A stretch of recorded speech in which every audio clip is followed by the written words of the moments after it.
You are listening to Book Talk Bangladesh, a podcast where we bring the books of the world to Bengali readers. Similarly, and equally more importantly, we introduce Bengali books and knowledge traditions to the global audience. Please visit our website at booktalkbd.com to find our video podcast. We are also available on YouTube and Facebook.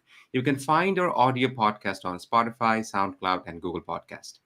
In this episode, we're going to discuss the history, something that is immensely important, a past that lives with us. We'll talk about border making. We'll talk about, popularly known as in Bengali context, our historical context, partition. And I'm joined by Professor Sayeed Ferdous. We will talk about his book, Border Making, East Bengal, East Pakistan, and Bangladesh.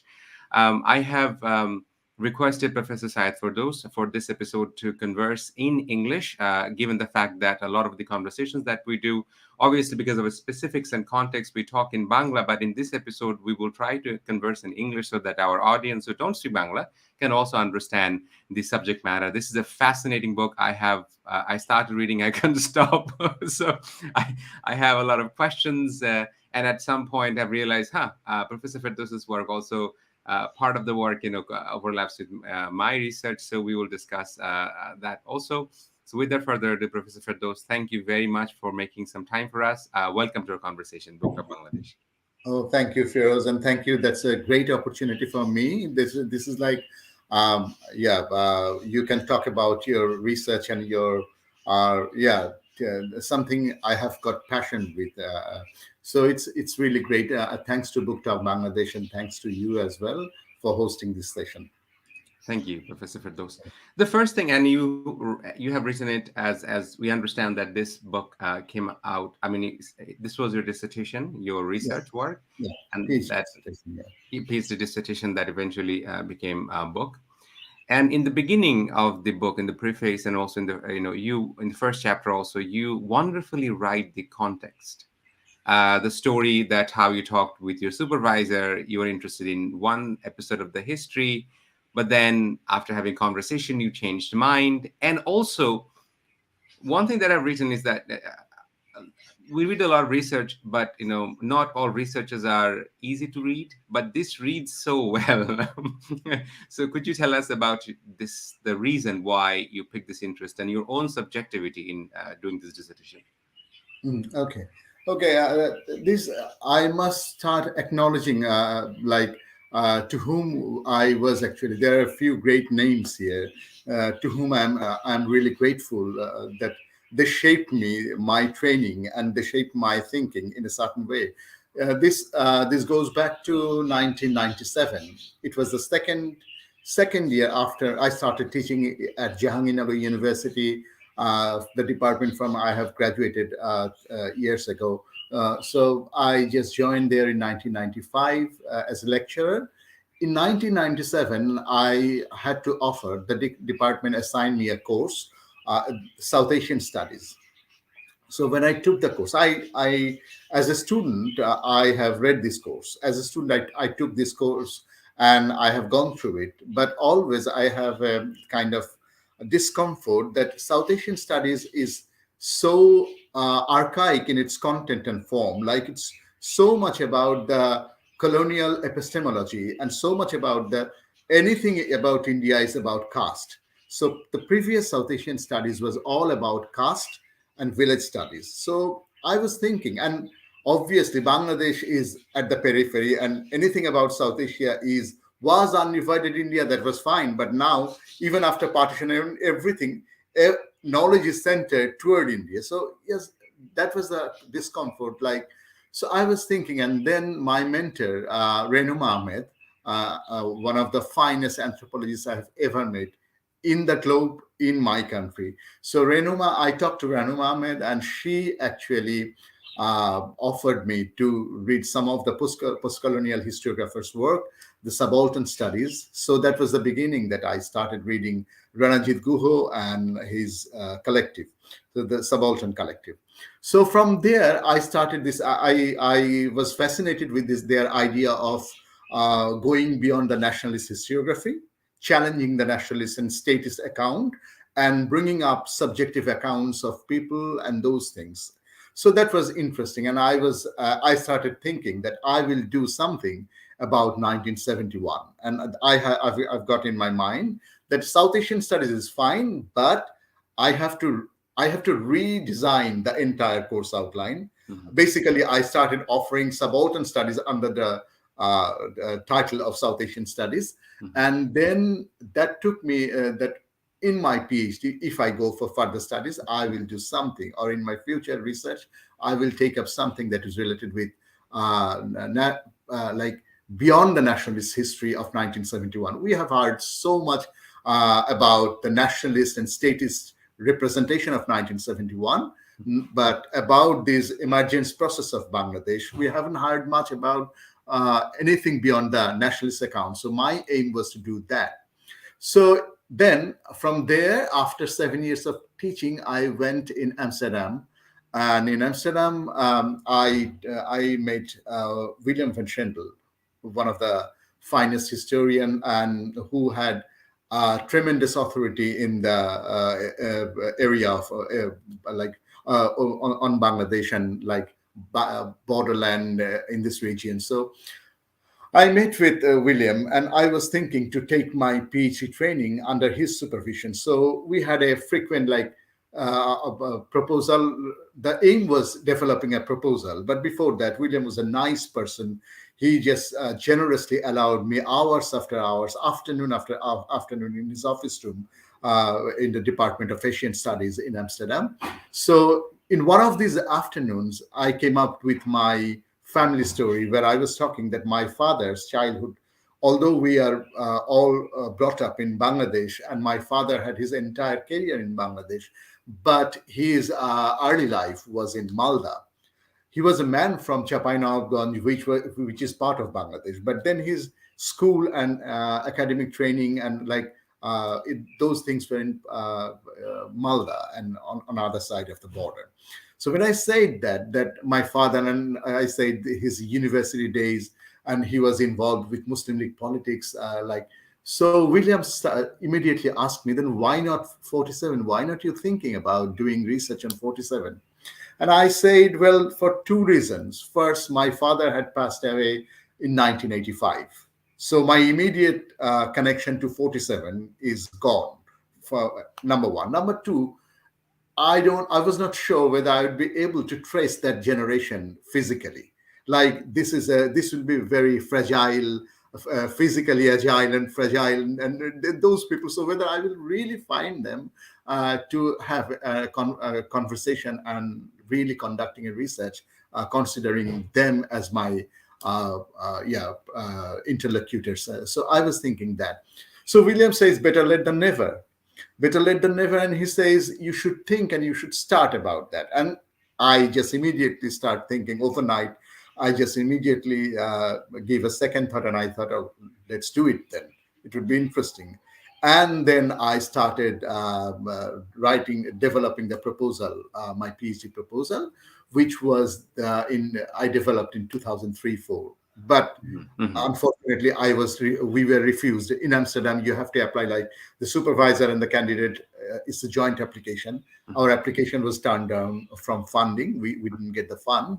So I have to come back. And after that, all these, like my physical disability, it was like I was affected by Guillain-Barré syndrome and out of everything, out of the normal life for years. So after that, in 2010, the same proposal, I just updated, I just revised it, and I started the PhD with one of the eminent cultural historian from UK, Derek Sayre. He was working in Lancaster University, so I started the work with Derek Sayre. So this is the background, and this is my interest. But just one short note, I should keep it short because you have other things to know. Just a very short note that I was inspired by the subalternist approach to go beyond the nationalist history. But when I started work, it was William. When I was developing the proposal, William gave me the hint that the methodology of the subaltern studies. Do you think that you can really go ahead with that, or you will think that you will take the side of the oral historians? So the oral historians and post-colonial historiographer, like subaltern studies historians, they have completely different kind of epistemological founding and different kind of approach and method. So in that case, and he just reminded me that how the feminist oral historian had huge to say about partition. So, and he asked me to go through them, and I then think that definitely I really have to look into the oral historian's work rather than the sub. So my that was the shift. Like it, I'm still grateful to the subaltern historians that they took me beyond the nationalist and statist history. But then this work becomes something different, not along. It didn't go along the subalternist way, but it has been developed with oral history and those things. Yeah. So that was Yeah, I think. yeah. Thank you, Professor Firdaus. Um, I mean, I found it very fascinating, and I haven't read this yeah, in many dissertation or many research. You talk about that you have taken yourself in the zone. I mean, you are an anthropology professor. You have been trained into anthropology early on in your life. Um, but then you have also been inspired by some people who work in the area intersection between anthropology and history, and it's a very it's I mean it's obviously supposed to evoke a lot of anxiety because getting into that unknown. uh, and then when I was reading the story of your father, his involvement with Muslim League, and how at one point in your life you felt ashamed, Mhm. but then it helped you to understand a lot of his subjectivity later in his life. And there's a wonderful story that your father was teaching at Pabna College at Mhm. one point, Yeah. and Yeah. then there's a bookshelf that you have asked from your parents, and it's in your house. And I was thinking, huh. I mean, this is not a very common narrative, common ways of looking into things, at least. And thank you very much for pointing it out that state narrative, or Mhm. very state narrative history that we usually are used to reading. Mhm. Um, in the first chapter, you talk about Bangladesh has been subject to three partition: Mhm. 1905, Mhm. 1947, Mhm. 1971. Mhm. Can you explain to our readers, to our listeners who haven't had the chance to read the book or probably would not be able to afford the book? So, Mhm. uh, how would you mean that we have been subject to three different partitions? Okay. Okay. This is usually or popularly, it has been perceived that Bangladesh had gone through two partitions, like 1905 that had been annulled, and but 1947, which is basically known as partition of India in our and partition of Bengal. But then, if you think from the perspective of the historian, and if you look from the perspective of nation and state, 1971 for us, for the nationalists, whether you are a nationalist or not, whether you just are a resident in Bangladesh and just someone who's born and brought up in this land, for you, definitely 1971 is the year of independence. In 1971 is the happening of culmination of things that actually took us to the moment of liberation. But then, if you try to locate it, this is another division from or dissection from another country. Bangladesh disassociated. Bangladesh had said goodbye to Pakistan. So that was a disassociation, and that was a dismemberment from Pakistan. So that technically, if you say it technically, this is definitely a third partition that this land had experienced. But this is very uncommon in Bangladesh. We don't say third partition. We say 1971 because the focal point is the nationalist claim and the significance. Definitely a new identity with a new land, with a new state is emerging, so that become at the center. And whether it is technically or in the sense of political science, in the sense of like political geography, whether it's an emergence of a new land and it's partitioning an old state, that doesn't come into into the front. Yeah. Yeah, that's the thing. That's why I say, yeah, it's usually happen to be say two partition, but yeah, technically you can say that this is three partitions. Yeah. I'm going to ask a very, and I'm going to read a part of, okay. Anyway, so when I was reading the first chapter, I was thinking, has Professor Firdaus thought about felony? And as I go towards the end of the dissertation, I'm like, interesting. I mean, you have, wrapped it beautifully. And then obviously, I don't know any better example than that. Um, and this is not a very common knowledge. In the first chapter, you say that we cannot separate 1971 from 1947, Mhm. and obviously from state's own agenda, doesn't matter whoever is in throne, um, they will drive a particular narrative. Mhm. Why do you think that it's not possible to separate, specifically to our audience, that it's not possible for us to separate 1971 from 1947? And if there is a effort from any particular groups of people for whatever their motives might be, Mhm. why they try to separate 1971 from 1947? Okay. The prevailing tendency, or the dominant tendency in the popular genre and in the academia as well, that it has often been considered that 1947 was something that was unwanted, undesired, something had happened, something bad had happened to us, and 1971 is something which was correcting the previous mistake, which was correcting the wrong, so it was doing, getting back to the right point.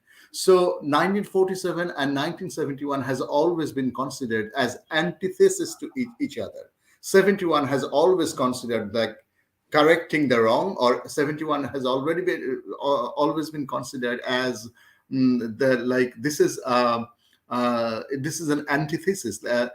47 was the beginning of communalization of our identity. So 71 is kind of decommunalization or secularization of our identity. That is the plain and simple. Well, I shouldn't say that there is no element of truth in this argument. But if you just keep yourself confined into this narrow frame, this is a rather narrow frame, I would say. If you just keep confining yourself within this narrow dichotomy, that doesn't really help. Uh, I rather try to establish that every incident in history is connected to the previous or the something that will come up later. So they immediately get connected. And I would say that every historical incident that has characteristics of like massive violence and characterized with massive violence or displacement, this kind of thing, why you'd have to tend to consider them in opposed to each other? Why can't we see to the similarities between each other? The victim and perpetrator may be the different, but if you look structurally, this is the suffering of human. So in 47, there are some who actually was very happy, that and that happiness of like is in East Bengal, there was this tone of jubilation and celebration, because this was an opportunity of the Bengali Muslim like assertion, or like a newly emerged Bengali Muslim identity, or newly groomed Bengali Muslim identity. At the same time, there is this suffering of the non-Muslims on this land. So, and it's often been considered that non-Muslims were the victims of history, and it has been considered that that went very wrong. That any violence, any war, any big displacement, any case of mass persecution and these things, they are wrong, definitely. So that has got no problem. But then in 71 we got our country. In 71 we got reasons to like Pakistan was dealing us in an unjust way. The state of Pakistan had never been good to the East Bengal, and East Bengal people didn't find their voice, didn't find their identity under the edifice of Pakistan. So they wanted to came out, and that's fine. But then for that they have to give the price. Uh, and the price, the Bengalis had to give the price. At the same time, there are other people on this land who had to give that price. So I was telling, I have identified that in every incident of in every meta event of history that is associated with violence, that is associated with rape, killing, and looting, and everything like displacement, there is some other. There is some are the winner, other there is this little minority or other who become the victim. So in 47 you can hear, if you look into carefully, in 47 you can hear the suffering of the Hindus on this land, or the non-Muslims on this land, the Adivasis on this land. If you look into the 71, there is this huge suffering of Hindus, Muslims, Bengali Muslims, but then there is suffering of the Biharis as well. So now my point is, if you consider just because you got the land in 1971, that doesn't justify that a war do many things that can never be justified. So that is the point I was trying. So in 47 things were wrong, and if you are okay to accept that, also accept that with our jubilation and with our celebration of 71, we have to acknowledge that in 71 as well, there are many things happen. In every war, things happen that you cannot justify. In every war, often victim take the victim at the on the very next moment become the perpetrator.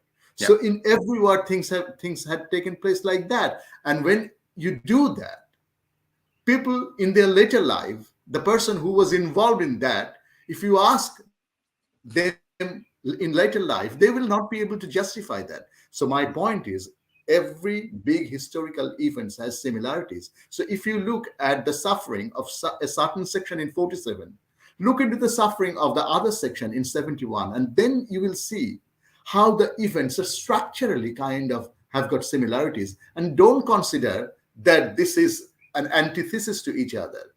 This is just the necessary violence for state and nation making. Yeah. This is just the necessary violence that had taken place in 47, and the similar necessary violence that had taken place in 71. Now, when that violence favored you or your side, you can gratify it. You can just celebrate it as your like bravery, your sacrifice, and these things. But when you are the victim of the violence, then only can you acknowledge that this is violence. So I say that instead of considering them as antithesis, rather look into the things, how similar they are and how they were connected. Because in 71, the Biharis have to carry the historical baggage that they came for Pakistan, and they Yeah. feel the obligation. They feel the obligation that we have to cling to that idea of Pakistan. Mm-hmm. And within this historical trajectory, Bengalis find that, okay, we were Pakistanis, but Pakistan is not dealing us in a right way. So we have to disown that. So we are also carrying the baggage, and we decided that we will leave the baggage right now, and we will take another identity. So it's not like changing dress. You are carrying the legacies over the years. So every historical incident from the past is remembered, is present, shape the present in a certain way. Past only meaningful in the present. In a certain way, you remember it and you celebrate it, or you bring it in forth. So this is my point. That's saying that they are not disconnected, or they are not antithesis to each other. Exactly what as I was feeling in my own work, that when at one point, I think in chapter 3-4 was that when you went to Hilly, you were talking to your interlocutors, and at one point you write that it's not what happened factually, it's what happened is remembered. It's not Yeah. the truth that matters. What matters is that what is remembered, how we remembered that past. And I was thinking, because my work looks into disinformation, looks into propaganda, looks into conspiracy theory, looks into what do people believe and why people believe certain things, to what extent disconnected with the truth, right? In chapter Exactly. 2, you bring something, and this is, I would love to hear that from you, and also people who would probably want to want to do their dissertation or graduate studies in this field, is that You bring in two different narratives and use Mohajan as well. First of all, we're looking into Aisha Jalal, how she looks into partition and her narrative focusing on Zinnah. Mm, And then on the other side, we are here looking at Joy Chatterjee and Chatterjee's interpretation of partition, focusing on Bangali Bhadrolok. And then Mohajan uh, contested and says that both the narratives, Jalal's narrative and Chatterjee's narrative, they're elitist. mhm, Could you help us understand Mahajan's contestation, and then where do you stand in terms of, and this is not what based on your data, I mean, you as a scholar, as a researcher in this field, how do you feel that the narrative that constructs the discourse of partition and border making that we that pervades, that actually exists, right? So how do we navigate mhm, that discursive construction of partition, and then to either accept or contest mhm. Bangali Bhadralok narrative, Zinnah's narrative, and then Mohajan's contestation? Well, my feeling, I read like this. This is a PhD work, and yeah, things were like basically done. It's under tremendous pressure of time and those things. So yes, but as far as I remember, like Aisha Zalal and Jaya Chatterjee, what they have accomplished in the history in the South Asian historiography, they really have, I should say, opened new avenues for the future historians in South Asian studies. They actually contested the very conventional established notion that, and the notion is definitely promoted by the nationalist status, is the very idea that India is a secular country and Pakistan was not. Now look into the constitution of Pakistan. Pakistan had never claimed that this is a Muslim country. So number one. Number two is it's necessarily had been assumed that Congress is a non-communal party.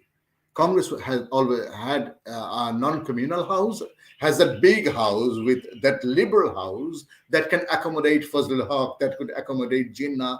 Like everyone was like holding office in Congress. So that was interesting. Like Fazlul Haq at the same time hold office in Congress, both in Congress at the highest level. He hold office both in Congress and both in Muslim League. So it's interesting how these things was.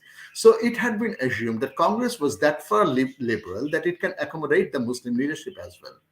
So when Jaya Chatterjee started contesting and she was trying to unfold, particularly about the Bengal partition, and when she showed that how Congress become communal, how Congress took a rather communalized turn, like Congress become more like adopting more communal agenda because Congress had to contest not only with Muslim League in one hand, but inside in the future nationalist politics of India, their new contender was this Hindu Mahasabha. So to contest with Hindu Mahasabha, Congress had to secure, and Congress had to bring up communal agendas as well. So that was Jaya Chatterjee's argument, and she fascinatedly pointed out that particular moment that these Bhadraloks, this salaried middle class from West Bengal, the politician and of whom many a lawyer, they were lawyer, these people had contested. These people had contested the partition of 1905 that we used to say, we trivialize of 1905 and we say bongo bongo. It is like, it is not an even big thing. It is like a bongo bongo, like, and we demean that or belittled it, and we say, and they contested that idea. They said that this is basically the British divide and rule policy, so we should stand against that. And all these fascinating songs and poems and literary work to contest 1905 that was there. But then Joya Chatterjee identified that these are the same Bhadralok. At 1947, they discovered that if the Bengal is not divided, these Bhadraloks will be the minority in the politics. Because already in East Bengal politics, Muslim League was the majority. So in East Bengal, if it remained together, the East Bengali Muslim leadership along with Sarawardi from the center, like West Bengal. They together can take over the treasury, and they have to be at the provincial opposition seat. So they were not happy with that. And so, at any cost, Jaya Chatterjee's argument is at any cost, they have to ensure the Bengal partition.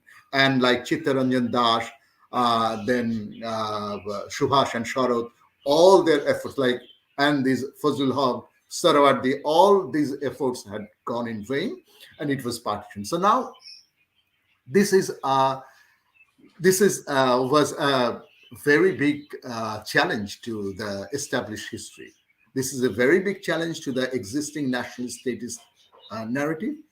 But at the same time, this also challenged like understanding Congress as secular. This was like trying to say that Congress was communalized.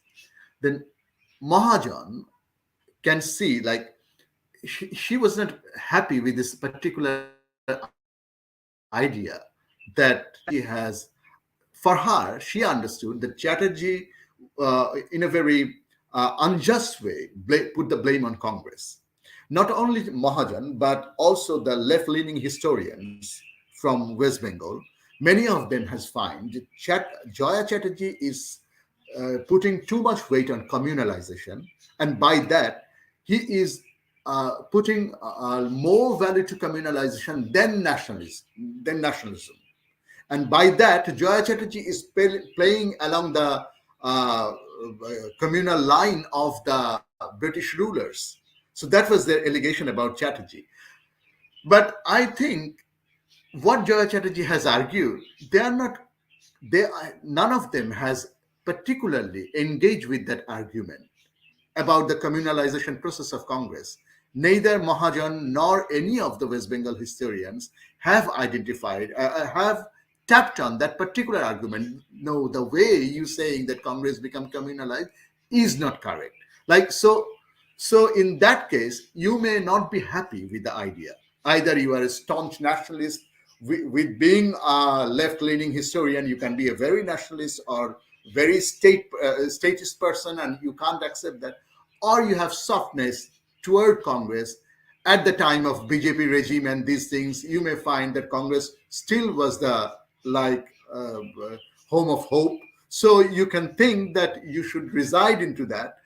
But I find that Jaya Chatterjee is still not at the center in the historiographical practice of India, in contemporary India. So Jaya Chatterjee's work still stand alone in comparison to many others. And her next book as well, the Spoils of Partition, Bengal Divided, then the Spoils of Partition. In both the cases, like how she was arguing about the ghettoization of the Muslims in Calcutta and these things. So this is interesting. She is bringing a completely new terrain of argument, and that often be difficult for many to accept with and reside with. Yeah, that's what Yeah. I think. Yeah, and I think Spoils of Partition also. I mean, as a reader, as a critical, a reader, I felt that the narrative was more penetrating, more understanding the ghettoization of Muslims. However, and because I live in live in a very multicultural place, we have Bengalis here. So if somebody tells me, how do you identify as yourself? How do you identify? I said that I'm a Bengali Muslim.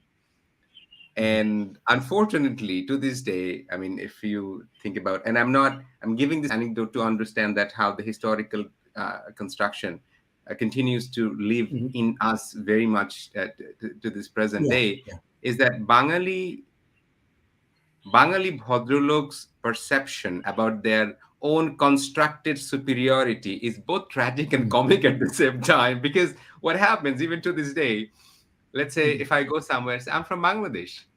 So I try to, in a comical manner, says that, ভাই আপনিও বাংলাদেশের আপনি basically try to Yeah, remind them that how the yeah. Bongo happened, and how their own superiority complex is in a way is failing to understand their own subjectivity critically. But however, they suffer from not a lot of Bengalis from Kolkata have checked their own subjectivity and look into their own narratives. Um, True.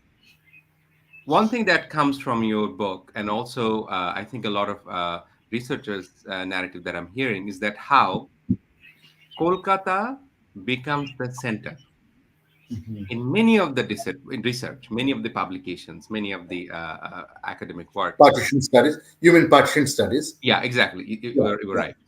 yeah, And Bangladesh have been neglected in many ways. So from yeah. there, it feels like we have been an experience of marginalization, not only politically, economically, also epistemologically. Yeah, definitely, definitely. Yeah. Um, what would you So, if Bangladesh has been marginalized politically, economically, and epistemically, and if we understand from, let's say, studies like subaltern studies, studies, work from the oral historian, that understanding the subjective understanding of the history from the margin, what do you feel as a researcher is the gap for us that we don't often see, and we buy into the similar dominant discourse and don't see that how we have been marginalized epistemically.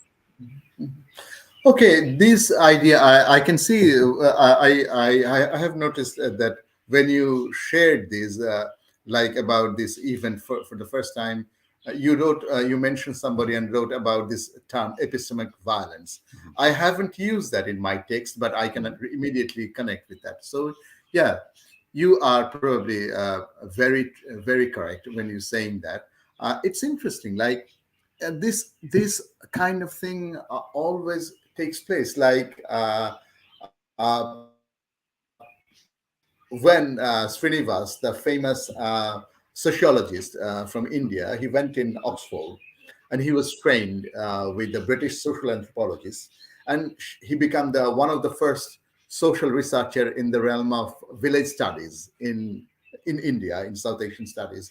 So they were like the pathfinder in the village studies in South Asian studies. So the claim of Srinivas has always been there that we have to look for Indian sociology. We have to locate Indian sociology.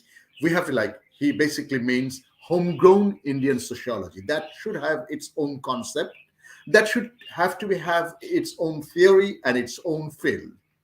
Sadly, if you read Srinivas's work with all your engagement and attention, you will find how uncritically he has adopted the Oxford model of structural functionalism, how he had adopted, or how much he was preoccupied with his teacher's lesson, like Radcliffe Brown, who taught him. Like, so it's very interesting to see, like, how Srinivas, in spite of being aware that we have to do something of our own, but then he was preoccupied in practice, in reality, he ended up doing the very old master's voice, or like mentor's voice, if I say politely or correctly.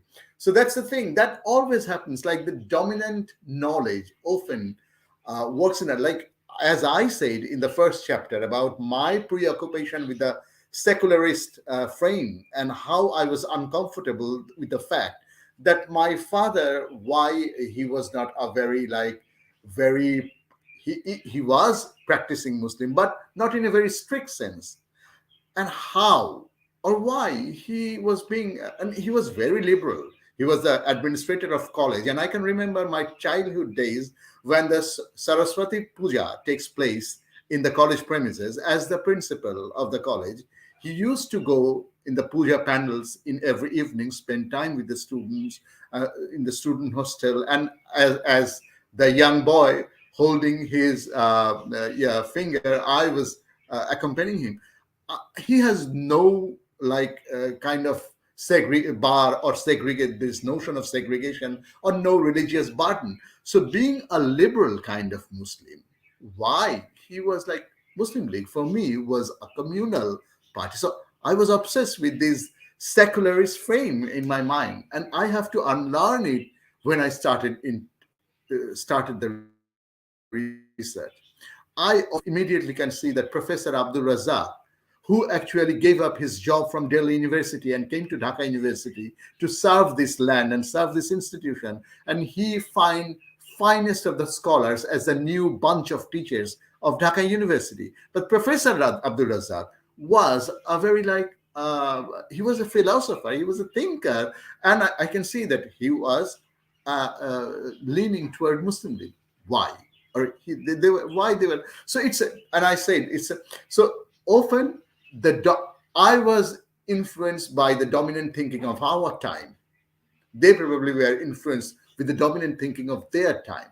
So yes, and particularly when looking at the partition, now I also think that people in East Bengal should think about the concept Deshbhag. They should unlearn it and they should think a new concept. In Pakistan, the term is Batwara. In Pakistan, 1947 was their independence. In Bangladesh, it was a false independence. East Pakistan was not a true homeland for us. So after 1971, it became obvious.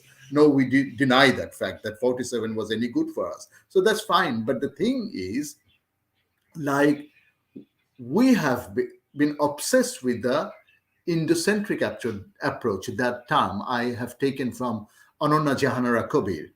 She has this fascinating work on on partition, like post amnesia.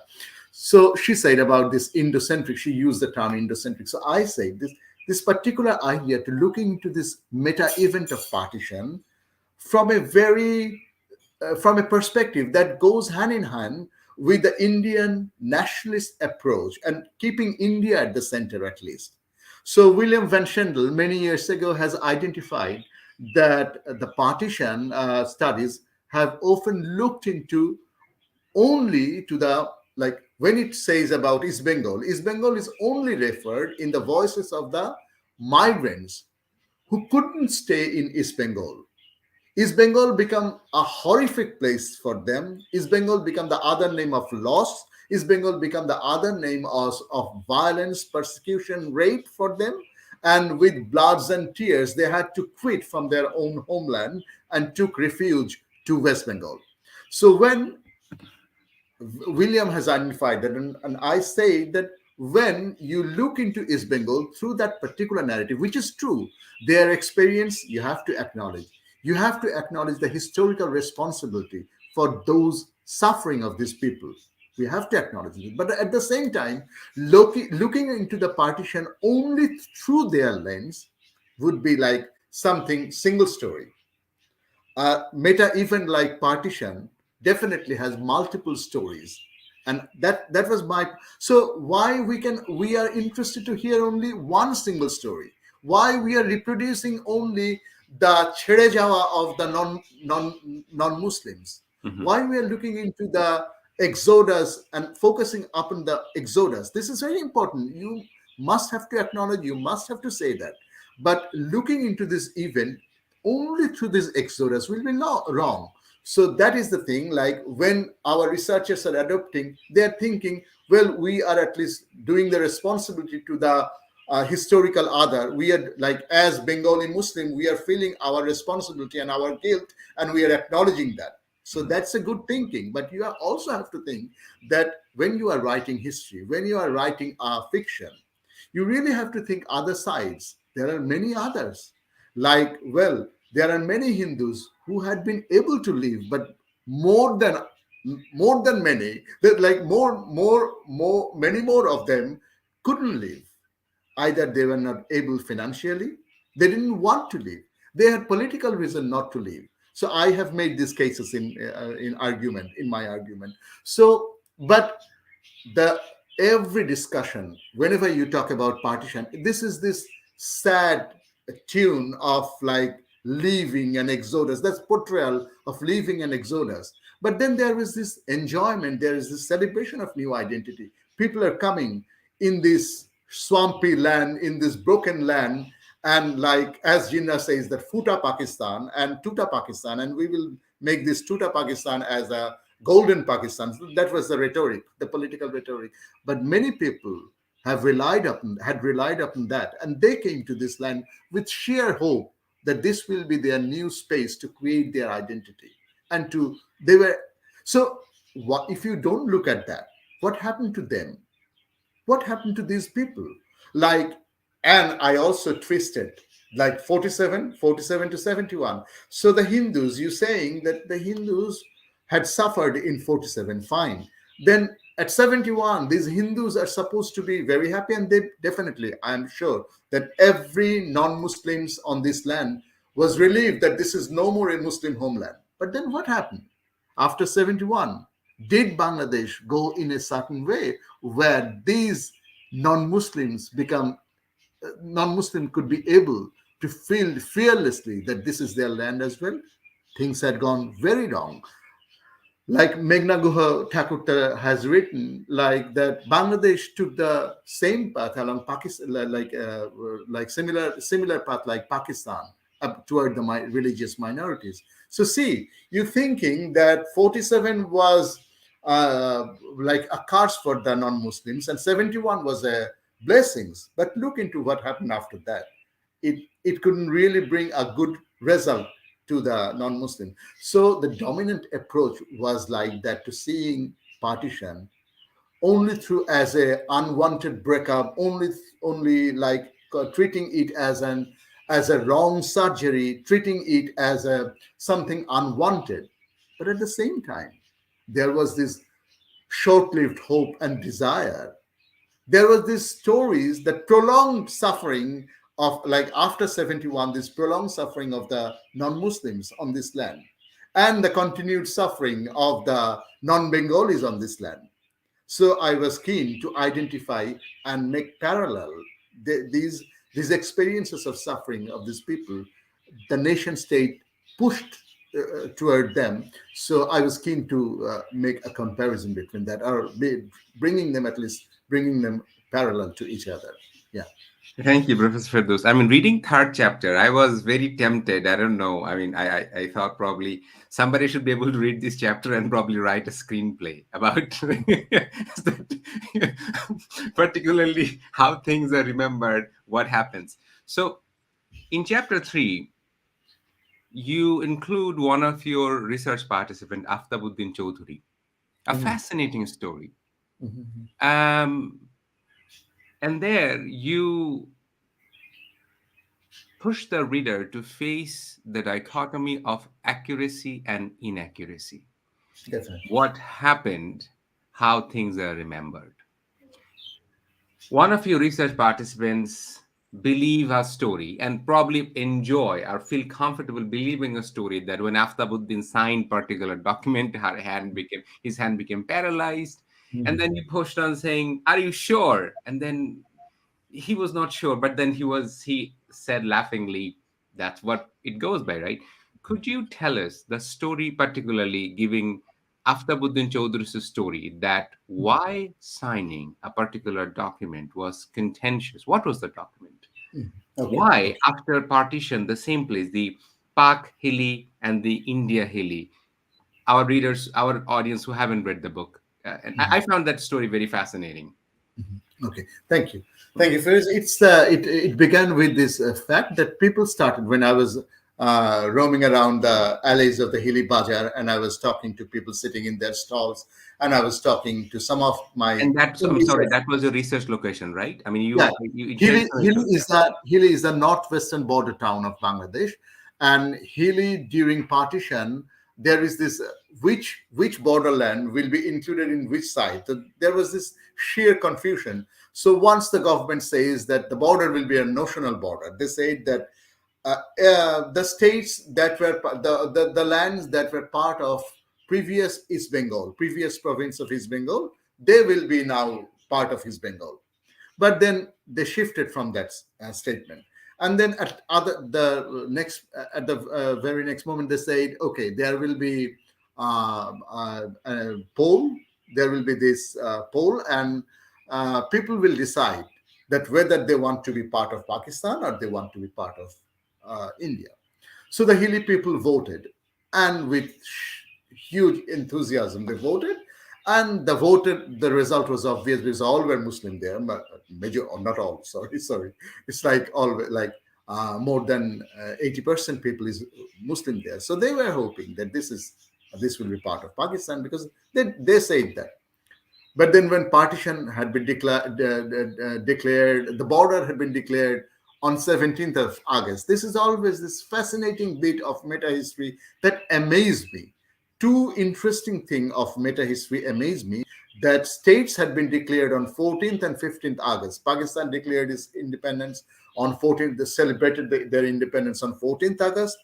India celebrated its independence on 15th August with Mountbatten as the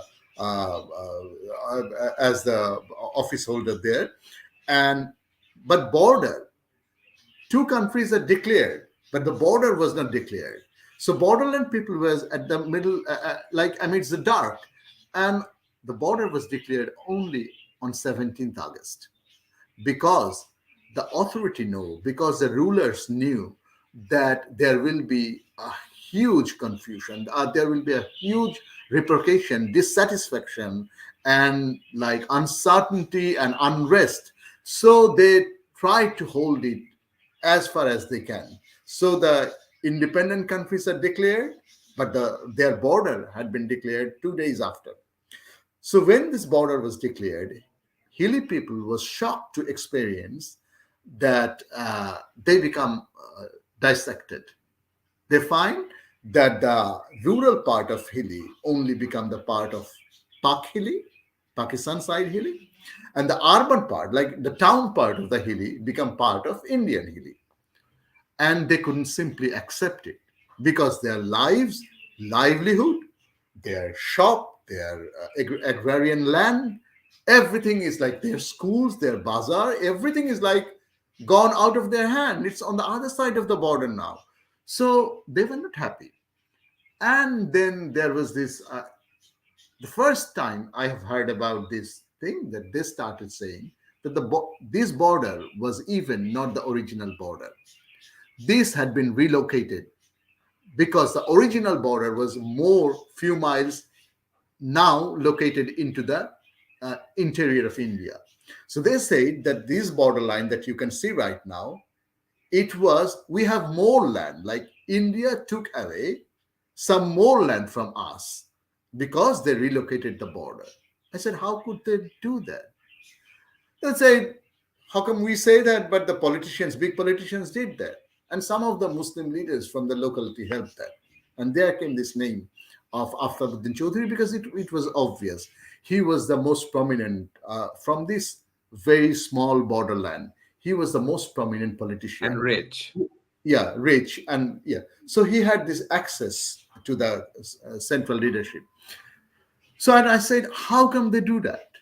How come he did that? But they said that all the Hindus were unhappy, and like this is there is this entire story is like so communally charged. Like all the Hindus were unhappy with the border. They become and they were influential. They are moneyed person. There is this local zamindar, and see, the local zamindar was also the president of the union council, local union council. It's very interesting. So they said these influential Hindus, the Hindu businessmen, the moneyed man, they approached this politically influenced leader, Muslim leader, Akhtaruddin Chaudhary.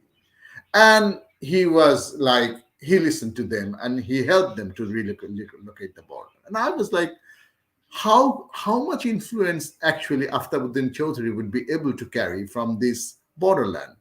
He is just a prominent figure in this particular borderland, but what would be like his influence in Delhi or in Calcutta, really?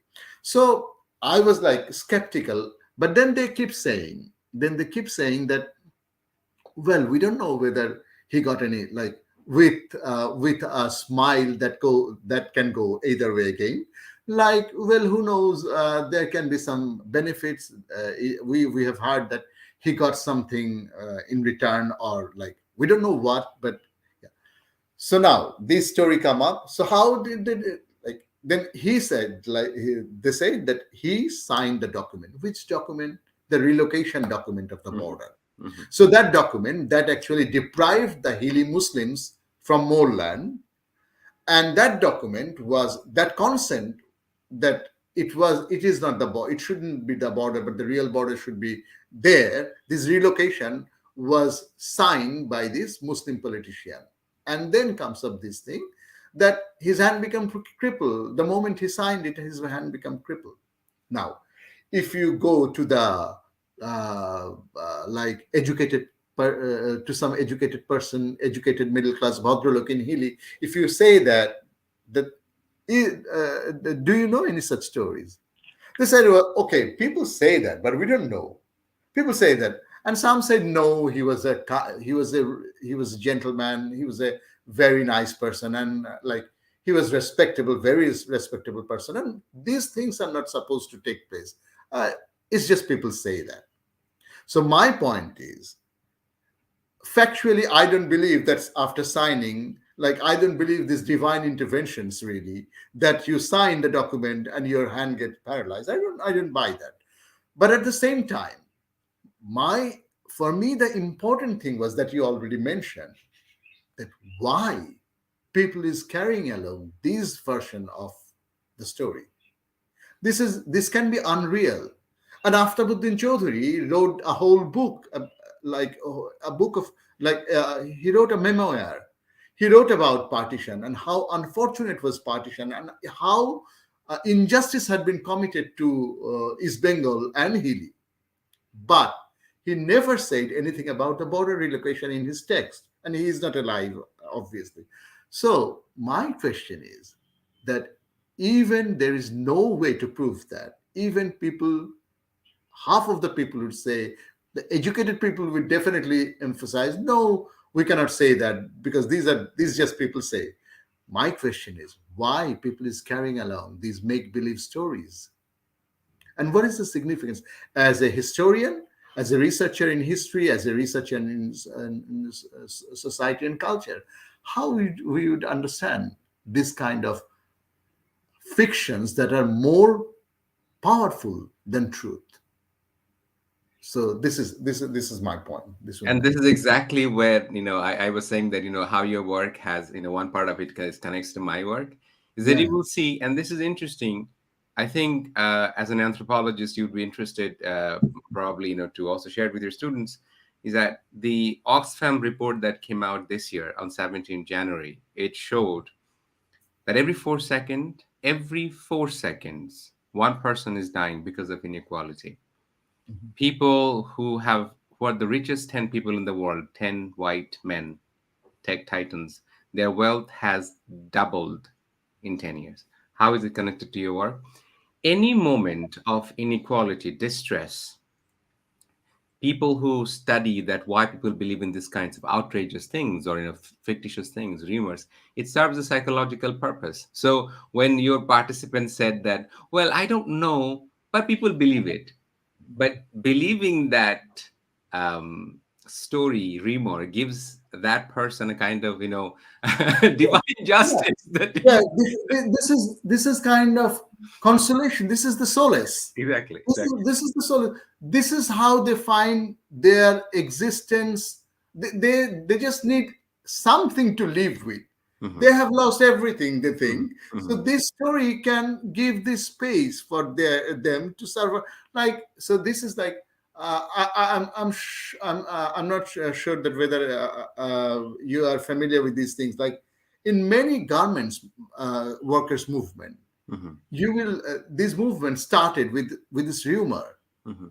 that in this factory there was dead body in the toilet, and whether there was dead body or not, there's no way to prove that anymore. Hmm. Hmm. But the anger broke out, like the movement started with this kind of rumors, or like rumor about supernatural existence of supernatural thing, or existence of spirit in that factory. Hmm. So you can immediately relate how the material, the like living, the worst living condition is related with this kind of rumor. And obviously, Ranajit Guho says a lot about the About rumor. subaltern. About in subaltern studies, he wrote a lot, or his thesis, like the elementary aspect of peasant insurgency in Hmm. colonial India. In that book, he actually has elaborated how powerful is rumor. Hmm. Like so, it's very important. Yeah. Yeah, yeah, and I think what's also important, at one point you I have a conversation. The date is yet to be finalized tentatively on the 17th of February. I'm going to talk to a scholar who looks into the digital border making Okay. Yeah. using exponential technologies like artificial intelligence, Mhm. using all kinds of surveillance technology. And you write at one point that, in a hyper-real space, your research, you're curious to understand the border making, not only in physical space, but also how it is connects to, I think you are referring to Baudelaire's work of hyper-real, Mhm. if Yeah. I'm Yeah. not wrong. Okay. In the next chapter, chapter 4, you also bring in another fascinating story. A story's capacity to actually driving the point so powerfully that Mhm. after the 1971 war, people who have been taken as prisoners, Mhm. one person who was taken into a prison in the area that you were talking about, he Mhm. hears Azan and he Yeah. recognizes that where Yeah. am I? Could you Yeah. tell us that how a man, where he was born in the same land, he can become a prisoner? How? And I mean, I want to take Professor Manas Chaudhury's comment here. So spot on, Professor Firdaus. From what you argue in your work, partition to be continued is actually endless identity making projects and continuous evictions of people this way or that. I mean, Yeah. couldn't Yeah. agree Yes. more, Manas. That, yeah, Yeah. absolutely. Yeah. Yeah. I mean, we don't understand that to what extent that partition is. I mean, I think towards the end of the work, you also write that it's an ongoing process. Mhm. It's Yeah, happening to this day. Yeah. definitely. Definitely. And the other, I think you have already addressed it in many ways that in the time of making border 1947, 71, violence happened in this region. Why women brutally attacked by human being? Are women do not like believe in physical violence. I think thank you for your questions, Ami. I think Professor Ferdos has addressed part of it, that any war Mhm. is it disposes, dislocates people. I want to go to the next chapter. Could you tell us, sorry, did you want to address something, Oh, Professor? it's just a one line, Jami. Jami was a student of Jahangirnagar and now doing. He has just completed his masters from Mhm. the South Asian University, Delhi. Yes, Jami, you know that mostly, if you look into Veena Das's work about nation state and violence, you will see like that how nation is a or war is like nationalist war, state making wars are war between the males, and like how patriarchy is intertwined with state and with the idea of state and nation. So this is very important for patriarchy to shame you. It's the most easy way, like when you say just mother truth, and that's the best way to like insult your friend or your foe, Mhm. like the saying mother truth, or Mhm. so bring that, or like I want to fuck your mom, like Mhm. so. This is like this is the this is the simple way, like patriarchy finds it very convenient Mhm. by unleashing violence toward the Mhm. women. Mhm. You can really drag Mhm. the nation's pride at stake. You can really take the nation's pride at stake. So Mhm. the Pakistanis, they say that we will make this land of such a Muslim. Mhm. We will produce our child in the Bengali womb, and we Mhm. will create such a. So Yeah. yes, that's why this is the thing. I think Jami got your answer. Yeah. Yeah, and also we see similar violence in Kashmir, that where the Indian Yeah. militaries Exactly. s- Exactly. very explicitly their target is women, Yeah. rape Definitely. them, and particularly what you said is very something they're very relevant, that not only raping them, make sure that you impregnate them. Yeah. Yeah. And so this is something, understanding that patriarchy, capitalism, and violence and its interconnection. Mhm. So I was going back to the Yeah, next yeah. You chapter. wanted to know that story about how a Yeah. person can be a prisoner on his or her Yeah. own Could land. you tell our audience the story and Yeah, also how you felt as a researcher? yeah. I can remember this story. One of my, as we say, Bihari. It's the non-Bengali Muslim interlocutor whose family is dissected on both sides of the border, and he didn't explain it to me. But something really terrible had happened to his family. He had to concede. huge financial and non-material loss during 1971 war, and his brothers are living in a stone throw distance in the Indian side of Hindi. But these brothers hardly have seen, or not hardly, these brothers had never seen each other for many years. The next generation can go and visit each other, but these brothers do not see each other. So it's very, he didn't explain it to. This guy told me this fascinating story. He read from one of the kind of, he said it's a souvenir or something after 1971. This is a story of a prisoner of war, like someone who was part of the Pakistani contingent that came to East Bengal, came to East Pakistan to pacify the Mukti Bahini and pacify the rebels here.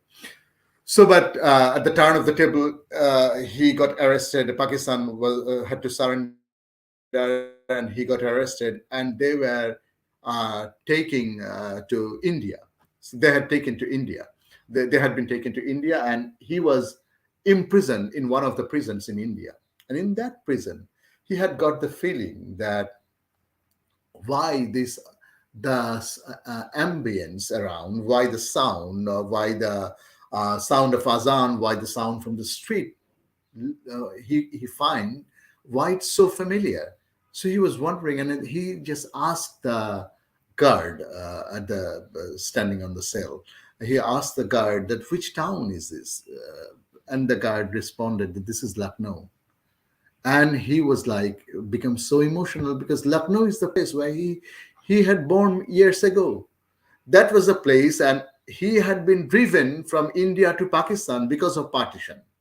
At 47, he, before and after 47, I don't know the fact whether before or after, but because of partition, his family had to leave India, had to leave his like what should I say, motherland, had to leave his place of birth, had to leave his previous home, and had to find a new home in Pakistan.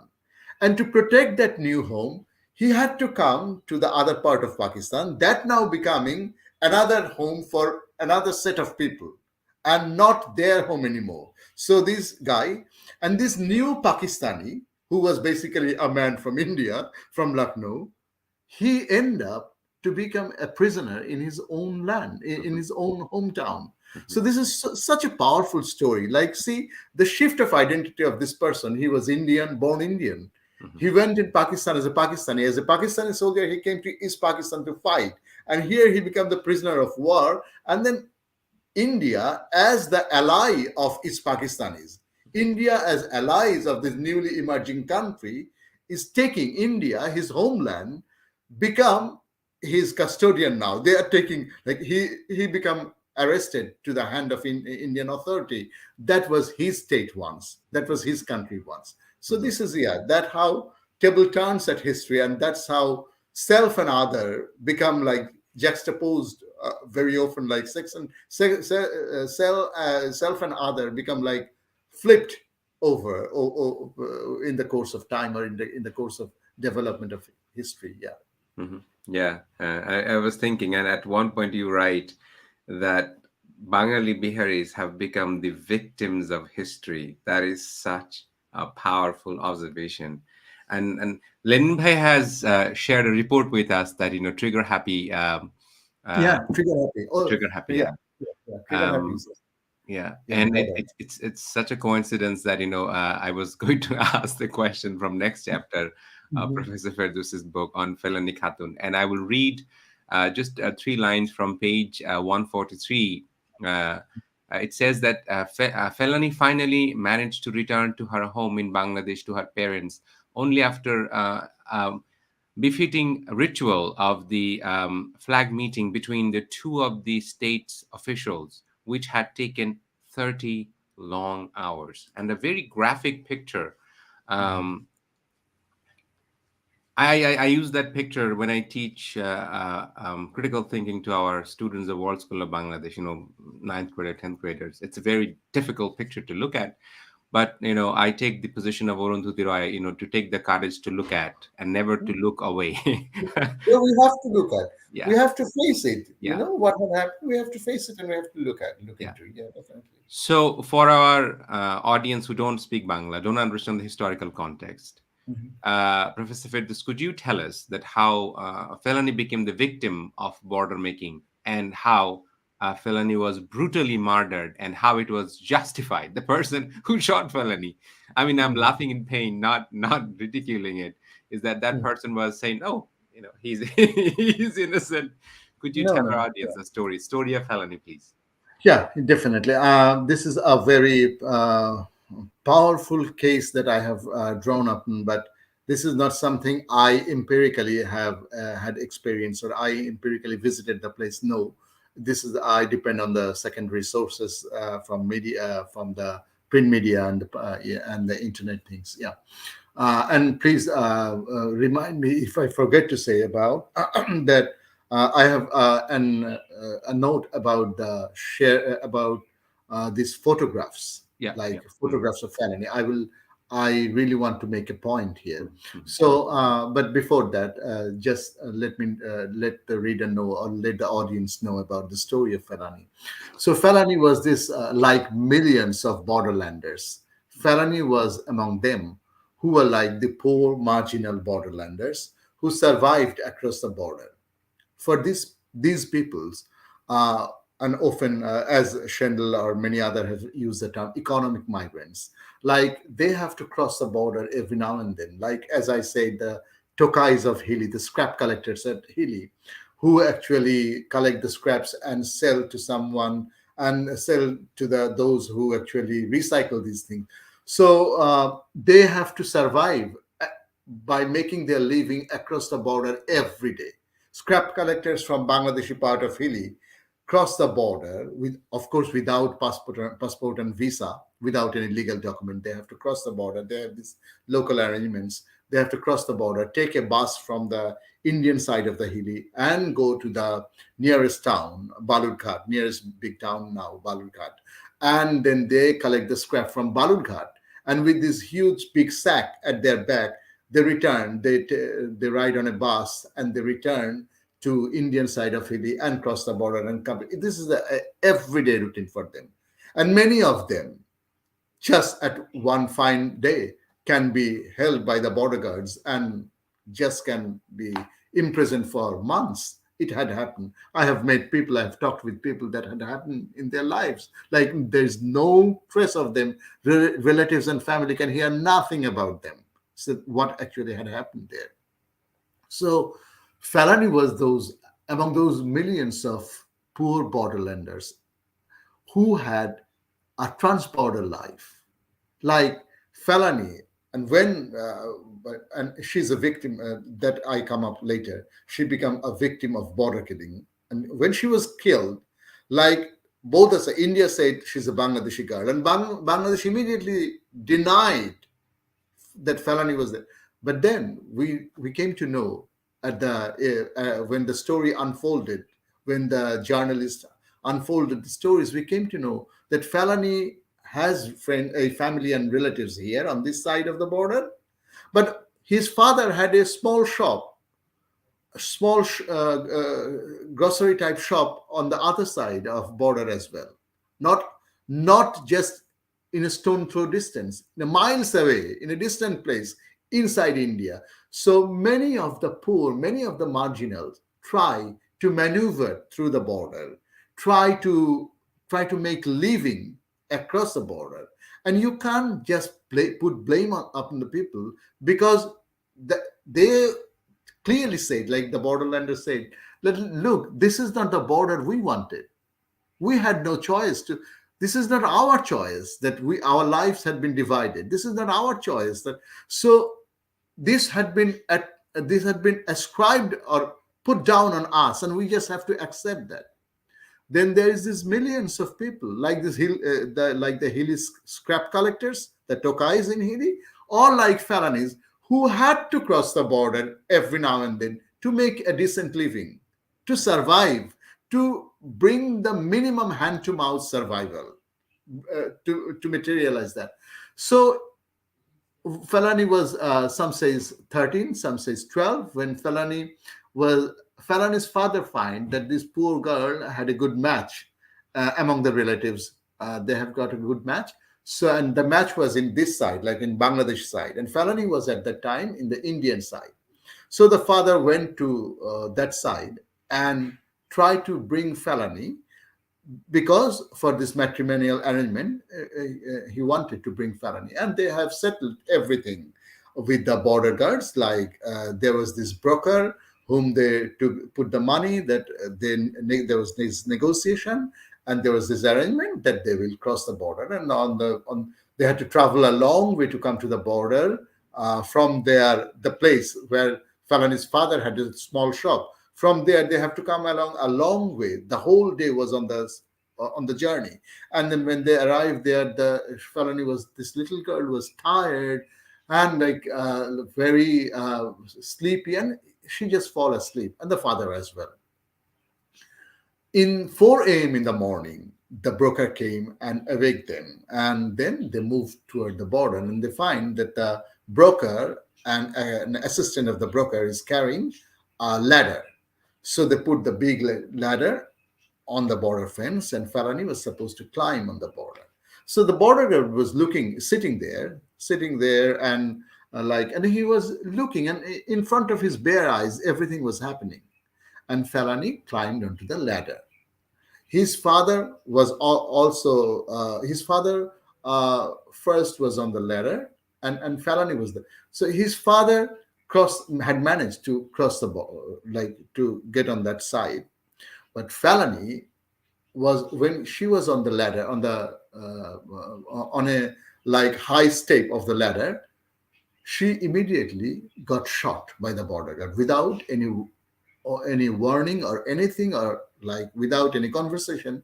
There was this immediate incident that she got shot, and she was like hanging from the ladder. She couldn't and she was hanging, and she was crying for water, and like this thing had happened. So Farhani's father was like, he was shocked firstly, and then he was like crying like anything, and he said to the journalist that people around in all the surrounding village probably have heard my cry, yeah, yelling, and this thing. And then it was that happened around in a very early morning before the sunrise. The sun had risen, and there's this famous picture that Falani is hanging from the ladder, and blood was dripping at the base, where there's this cement. There is cement, like or like yeah, concrete construction. So the blood was dripping there, and the girl is hanging there.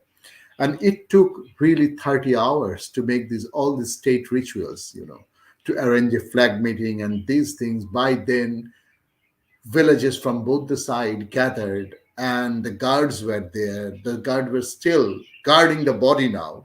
The guards were there, and people from both sides were there. And after that, another sad thing happened. Like uh, after 30 minutes, after and they had changed Falani's dress, because probably there had taken place this what do we say, Moina Tadantu. What is the English? So, Autopsy. autopsy, yeah, autopsy. After the autopsy and everything, probably they have changed her dress.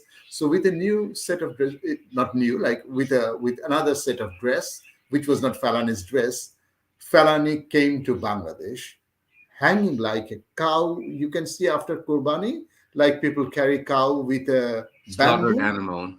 Yes, slaughtered animal. People like hang the animal, like tying their legs and hands on two sides of the bamboo and carry them. Felony had been carried to Bangladesh like in that manner. Exactly. Exactly. And these powerful photographs are there. But unfortunately, the first photograph was copyrighted, and I tried to reach the photographer, but he didn't respond to me. So, and it was an Indian photographer. He didn't respond to my approach. So there was these other photographs that I can use from referring to the internet site and those things. But this publication industry is very interesting. Like they cannot take the risk. First, they saying that the graphic pictures and this thing. Number one, that I can contest with. But when they say, and I was very keen of using the photograph, but when they say is that, but are you sure that you have this copyright claim? Then nobody will come up with copyright claim, because if anybody comes up. So I said, well, there are these local photographers who can say and who can make the claim and who can write later that this is their photograph, because that moment was not photographed by only one photographer. There can be many actually, and the mobile camera is there. Mhm. So your phone camera is there. So million photographs can be taken at that moment.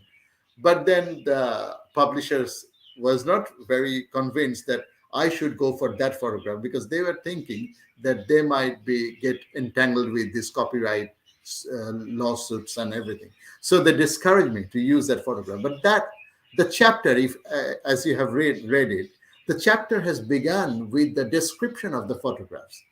That Right. is so surreal. The entire photograph is so surreal, I find. So I started the chapter and I opened the chapter with this discussion, and I submitted my thesis with the photograph. But I couldn't publish with the photograph because of the copyright thing. And it happened the same thing with the second photograph. You see, such a powerful photograph that somebody's an unfortunate human who had lost her life had been carried to her homeland or home. The meaning of homeland is like, this is only meaningful for people who are located, for us who are located in a certain place and can change the location if we want. We also have trouble with border, but that in no extent can be comparable with this misfortune people at the borderland. So think about that she was just carried like an animal, but I can share the photograph, and that is such a painful, I have to concede that, I have to accept that for publication, and I just accepted it, but I still can't accept the fact. So I just relied on the cartoonist, like, who had drawn this fascinatingly good cartoon, Mehdi Haq, who has published this fascinating cartoon, and I had to collect a copyright later permission from him, and he was generous to provide me. So yes, that is the story. And felony is not a single case. This is the case at every border in the world, and Bangladesh-India border is particularly very tense border. And these people, when they say, they don't refer to the historical points, that this is not our choice. We didn't invited the border. We didn't ask for the border. But they cannot say that this was a deliberate decision between the dominions, inter-dominion meeting that I have referred, Liat Ali Khan and Nehru. There is this meeting in the immediate year after partition. They have this inter-dominion meeting, and they decided to keep the Bengal border open because the landed gentry, they don't want to suffer the landed gentry.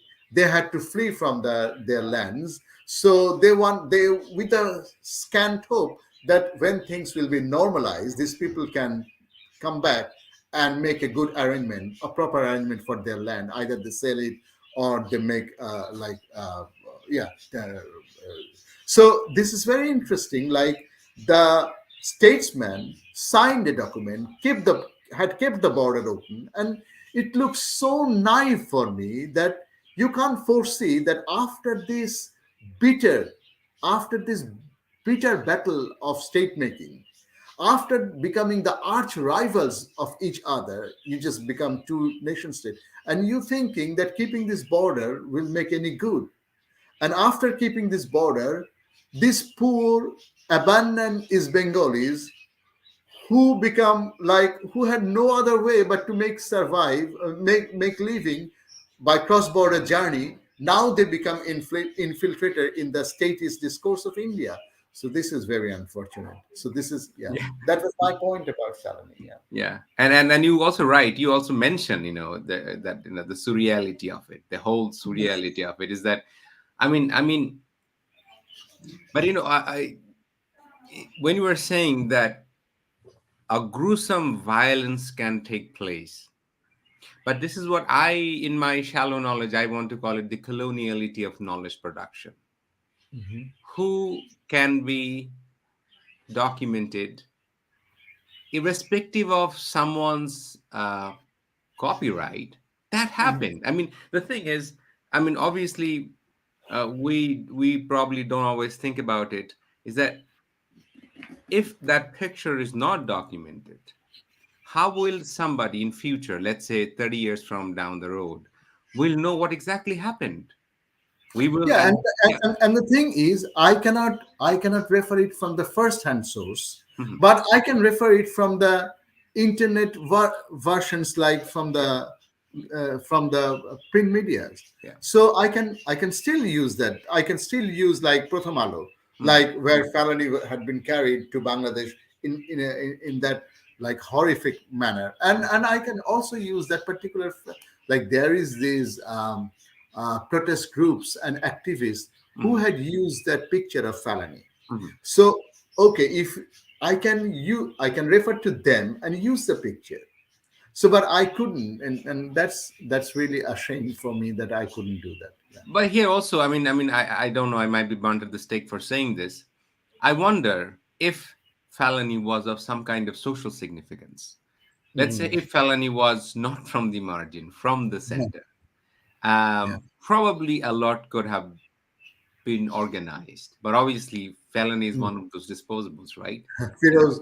Firoz, just to remind, if Mhm. felony is someone Mhm. from a more social and cultural, with some more social or cultural capital, Yep. felony wouldn't have to cross the border with the ladder. Yeah. Yeah.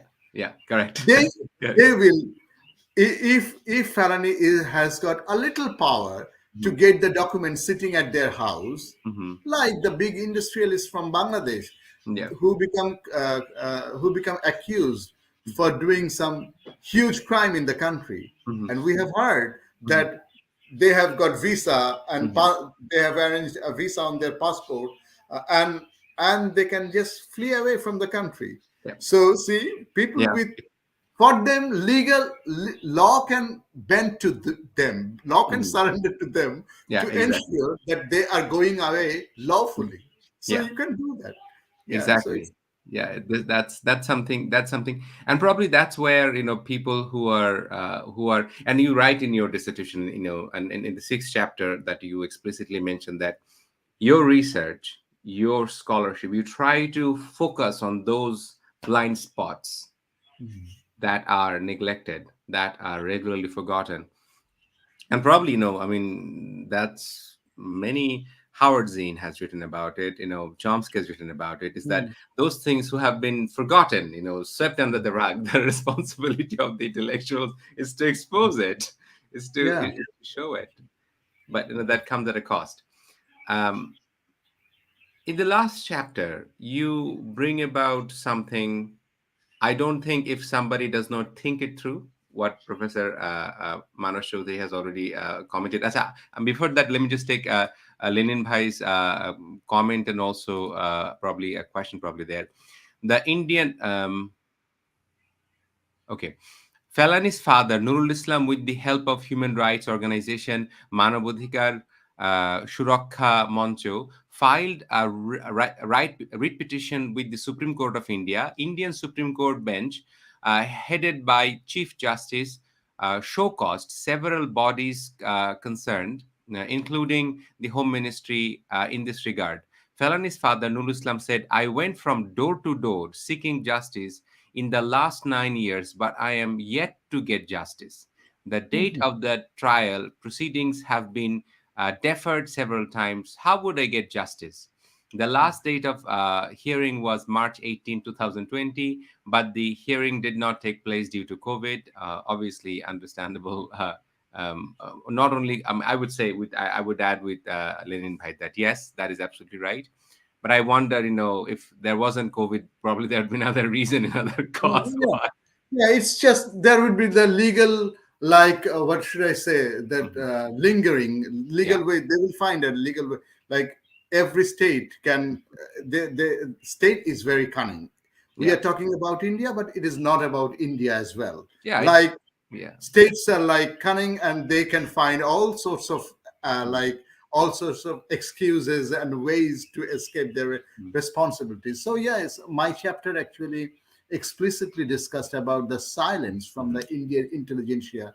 Like we say about, we feel this so much, um, like what we say, like unity of our cultural unity with West Bengal, and we feel so, like Lata Mangeshkar just had died, Hmm. and so much fond memories of our growing up with Lata Mangeshkar, huh? Or like, so, or when like Maharaj, they say in cricket, uh, uh, that guy, like the Dadagiri is Dada. How? What is Yeah. Saurav, I Saurav, forgot. Saurav, Saurav Ishwar Ganguly.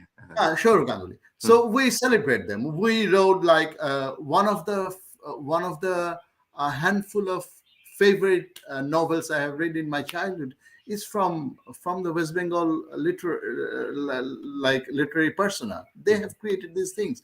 So, but at the same time, uh, I have said that apart from Kobi Shumon, Hmm. apart from one or two person, Hmm. like there was this silence about in India, in among the intelligentsia, among our friendly, among our this is a fraternity.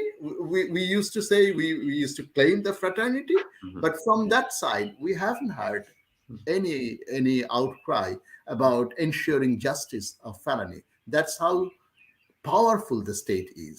Hmm. So that is like there are many prominent intellectuals there, many prominent activists there. They can talk about a lot of issues, but about border killing, about this case of felony, we haven't heard anything from them. So it's interesting. And in Bangladesh, on the other way, in Bangladesh, we have heard a huge outcry, which is bound to be, not only because we are aware about people's right, but also there is this element of nationalism. Like our girl was shot at the border by the Indians. So this national, and this is this thing that we really have to think over the nation and state. We have to identify when nation and state asserts violence, use violence as its weapon. But at the same time, we have to come out of the binaries, Hmm. and we have to think over the binaries as well. It's Hmm. important. Yeah, absolutely, absolutely.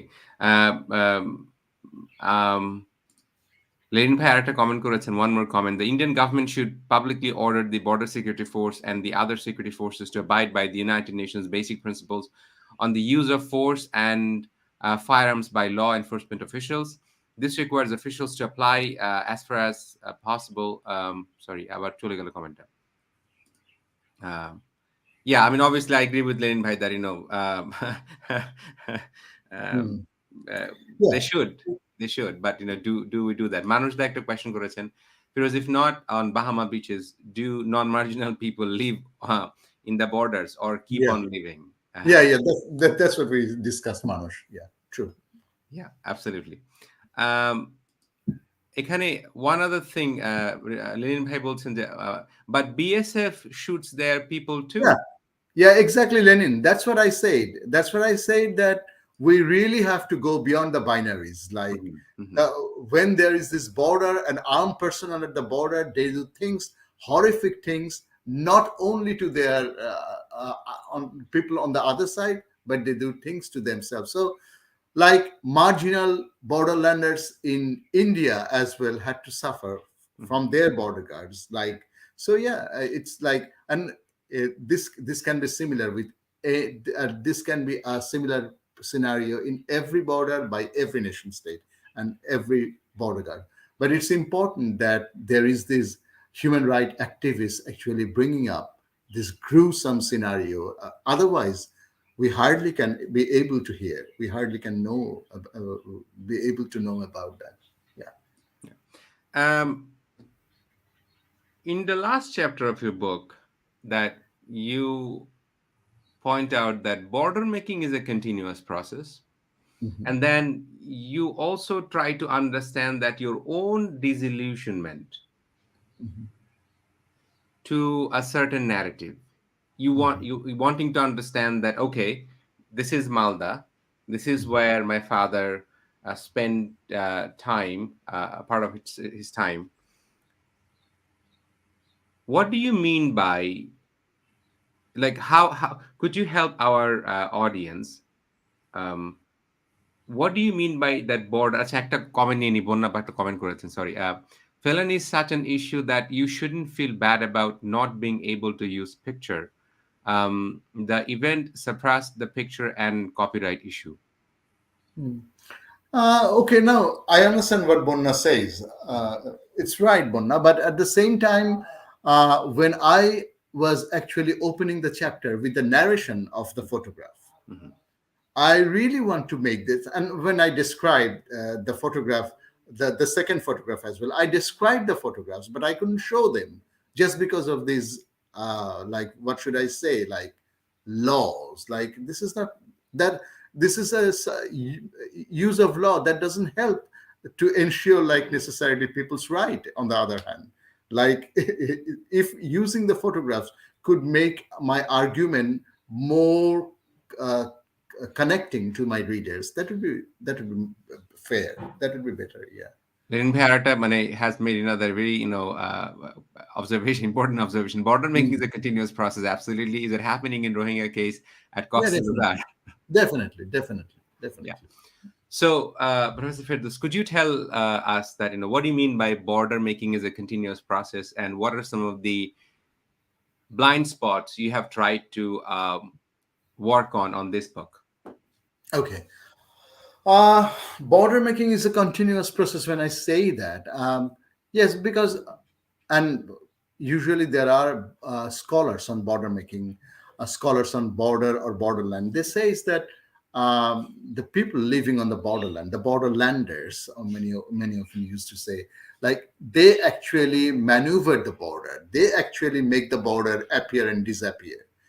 Like they say, is like, when, if many like felonies can be able to cross the border every day, the border is not there. But at the same time, when felony is there, shot dead and hanging, for that moment border is there. So it's like people's, so, but I find this is a kind of romanticizing things. Like, people's agency cannot surpass, cannot overtake the power of the state, or power of the bullets, or power of the border violence. Like, people can do, and these people are like, these are helpless people who hardly have a decent way of making their living. They are struggling, they are struggling. Nobody wants to face uncertainty of getting a bullet all on a sudden on a fine morning. They have to take the risk, because they're, otherwise their life, like, they have to starve to death otherwise. So this is the option. Either you have to starve to death sitting inside your house, or if you cross the border, one fine morning you can be nabbed by the border guards on the other side. So these things can happen. So when I say border making is a continuous process, like you still have this story that whether border making is complete over the India, like whether the border fencing is complete or not in the India-Bangladesh border is still going on, and the fencing is there, but people still going on, like smuggling is still going on. So, and how can you say, and Bangladesh has been known as a route of international smuggling for certain kind of things. So it's there. Researchers have identified and researchers have said these things. My point is, these things should be addressed by the Bangladeshi scholars. Why I have to read William van Schendel, and why I have to say, referring to Schendel, I have to say that Bangladesh is part of that golden triangle. Why our researchers, why our historians, why our social scientists will not face the truth and can make it explicit in their research. Cannot, why? That is one thing. This silence doesn't help. Being this pseudo deshprenik, pseudo patriot, being this silly nationalist or statist doesn't help. Like you should face, you should, as an activist, you say explicitly out loud, you say in naked language, you say, you make vehement critique of the state and regimes. Why can't you say that in your intellectual piece of work? And why your height of intellectuality will always remain within the, or reside within the comfort zone of the nation state? So it is very important for the scholars to rethink, transcend, stretch their boundary, stretch their territory of self-censorship.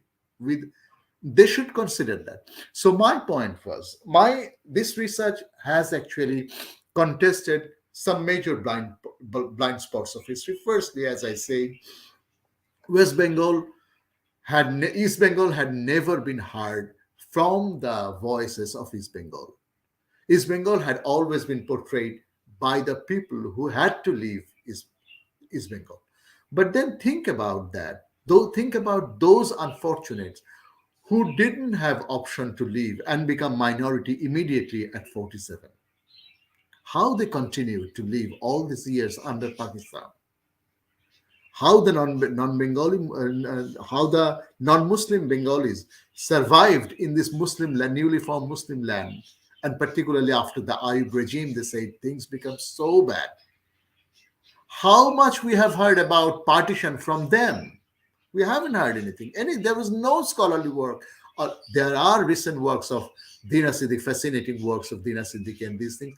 But this is about the Bihari trajectories of the Bihari lives. But there was no engaging partition researcher who actually tapped on these particular experiences of partition from these people's suffering, number one. Number two, we haven't heard about the Bihari experiences of partition. So there is this Hindu experiences, non-Muslim experiences of partition. So my point was, you have to listen to the East Bengal voices, which actually Shelley Feldman identified many years ago. The feminist scholar Shelley Feldman have identified many years ago. William have identified many years ago. William Van Schendel have identified. And so along that path, I walked a little farther, and I tried to understand that how partition had created others of the nation state in Bangladesh. And these two prominent others in the nation state of Bangladesh, how their life has been entangled miserably with 47 and 71, and how partition studies had been silenced about them. And this silence may have many excuses. One excuse is, as I said, that 1971 becomes so glorious and so important that 47 is the forgotten chapter, and 47 is the Ayam Zahiliya, is the dark age, like you can't say about that age in Bangladesh. So that is one thing. The other thing is the pro-Islamists in Bangladesh also do not, the secularists do not say because that was Ayam Jahiliya, because that was the dark age, because that was the age of communalization of this land. But the Islamists in Bangladesh, or pro-Islamist political forces in Bangladesh, they do not say about partition. They do not talk about 1947, because immediately they will be associated as the Pakistani Dalal, or like the Pakistani pro-Pakistanis. So they don't want to take, because they have this political career here. So this is interesting how nobody had in Bangladesh, in academia, in public life, partition is something. But then when Shahbag erupted in 2013, you can see the partition is there in Shahbag. The Islamist identity and the secular identity and the ongoing battle and tussle and like under the same roof, struggling with each other. These uh, division of identity is there, and as long as this has been there in the nationalist arena in Bangladesh, partition will be there. So that was one blind spot is to go beyond the make a critic of Indo-centric approach, think over talking about partition in your own terms, and identify what partition had did to your people, to your land, number one. Then I say that in the partition literature, there is this concept of prolonged partition. The concept is partition had never been completed in Bengal border. The intellectuals have argued over the years, and which is true, absolutely true, that partition has been continuing till date. Partition is not over. So my point is, yes, partition is over, but why? When you say that, why you only point your finger to the process of exodus of the non-Muslims? Why don't you also say about felony? Why don't you say about the divisive politics in the nationalist arena in Bangladesh? This is also a prolonged aftermath of partition. Why the concept of prolonged partition has been so narrowly focused and failed to accommodate the East Bengal experiences. And that concept should be stretched much more further. That's what I think. So that is another blind spot for me. And it's like, as we have started the discussion before, other blind spot is relate 71 and 47 together instead of treating them as counterposing to each other. Treat them how they are actually Mhm. pretty similar, and how actually uh, nationalist rhetorics and nationalist history fail to accommodate the suffering of the people. So yes, and I also tried to talk about a little about the Bengali Muslims dilemma. We always want to be both. Under the Pakistani regime, we had to prove that, oh, we are true Muslim, and now we have to prove that we are true Bengali. To our West Bengal dadas, we have to prove that Mhm. we are Bengalis. The snobbery that we often used to say as dadagiri, we used to say in popular addas, we used to say that they are so condescending to us. Like, so this is historical. This is historical. This feeling of like inferiority from the East Bengal side, and that feeling of superiority from the West Bengal side, that is historical. One of my friend from Bihar, we were very good friends in those Amsterdam days, and he was doing his PhD at that time. Now he's a researcher in Max Planck. Irfan Ahmed. Irfan Ahmed had published a lot about, and he had one fascinating piece about the Biharis in the Geneva camp in Mohammadpur. So Irfan, when he was, I shared my PhD, the idea of my PhD with Irfan. Irfan says, "Why you are so obsessed with partition? Partition is a very fond topic for the West Bengal intellectuals, because they consider that East Bengal is their like what is their slipping away property. Like East Bengal is their property that they had to give up. East Bengal, he actually said, East Bengal is that jomidari of the West Bengal elites, and they had to give. They have this historical Mhm. like emotions and those things that it has gone from our hand, so they will have this obsession. Why you should have an obsession? I didn't understand this point at that moment, because as I said, I was previously overwhelmed with this secularist Yeah. idea. And with so later, when I was working in the field and I really was looking back to my uh, thinking, I really find out, yes, Irfan probably was very true when he identified that. Like, there is this historically shaped, discomfortable relation between West Bengal and East Bengal. It's a kind of love hate relation at the same time.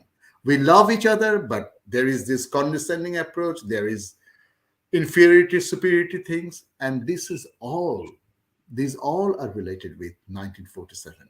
So how come we oversight this? How come we do not talk about this? That Yeah. was my Yeah. that was my concern. Yeah. Yeah, and I couldn't agree more with you in that sort of superiority inferiority um, Yeah, dialectical. I have shared a story. Have you? Mm. I don't know whether you have written a story of Mamun, one of our friend and colleague Mhm. from Rajshahi University. Mamun Mhm. was doing his PhD in Kolkata, Mhm. and Mhm. Mamun, with his little boy and with his wife, who Mhm. was living in Kolkata. They rented a house. Mhm. And with the Bodhi and Dada, with the landlord and the landlord's wife, with Mhm. them, they had a very, very like cordial relation, very, very warm relationship. Mhm. And very often, Bodhi used to say, the wife of that landlord, she used to say, when I look at you, I never can think that you're not Bengali. So, like, তোমাদেরকে দেখলে মনেই হয় না যে তোমরা বাঙালি না। And Mamun was like, what? What that mean? Like, Mamun all through his life, probably like us, considered himself as Bengali.